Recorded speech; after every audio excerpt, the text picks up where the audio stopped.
Chazak ou Baruch Rabotai. Excellente journée aujourd'hui. Nous sommes le 14 Tevet. Un nouveau Chumash et une nouvelle paracha. Et il y a sûrement un message, je crois qu'il est unique et il faut l'appliquer.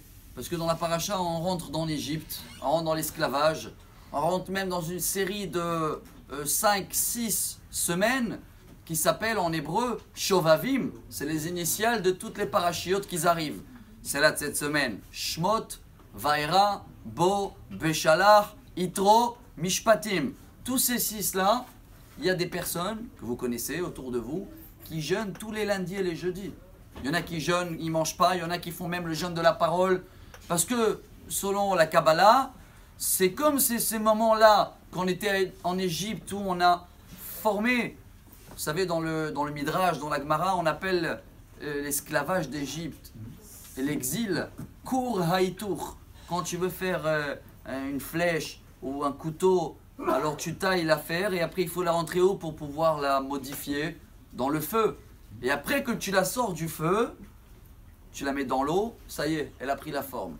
Le feu, c'est l'Égypte. Ça veut dire que comme maintenant, on est dans une exil, si vous voulez, plutôt spirituel, hein, comme il dit Rabbi Nachman de Breslev.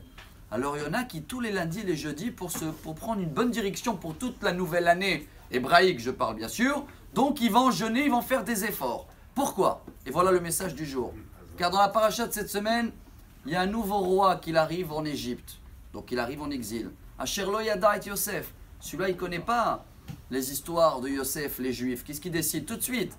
Vayasimu alav saremissim leman arnoto besiblotam. Il va créer une unité spéciale de police, devoir taxer toutes les Juifs qui habitent en Égypte. Il commence à dire tous les problèmes qu'on a dans l'économie, dans le monde, c'est les Juifs. Et il va falloir trouver une solution. Vous avez l'impression qu'on vit la même histoire maintenant? Oui. Que ce sera en France, en Amérique, peu importe, partout. Eh bien oui, chers amis. Alors pourquoi on a été délivré? Grâce à quoi? Et voilà le message du jour.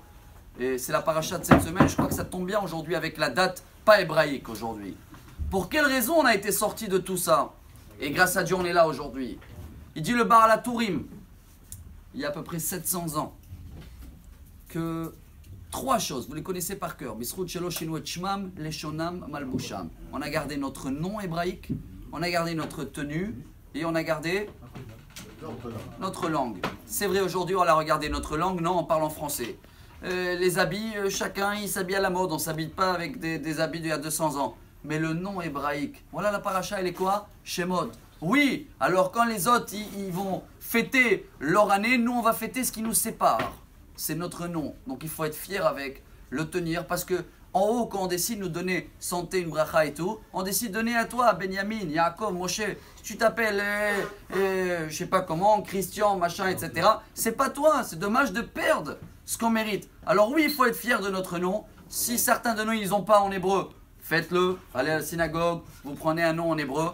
Et minimum dans les lieux kadosh, on va être fier de notre Shemot, notre nom. Et grâce à ça, on va être très très vite, Bezrat Hashem, délivré dans notre esprit pour avoir la tranquillité jusqu'à la nuit de Mashiach. Bonne journée. Amar Rabbi Elazar.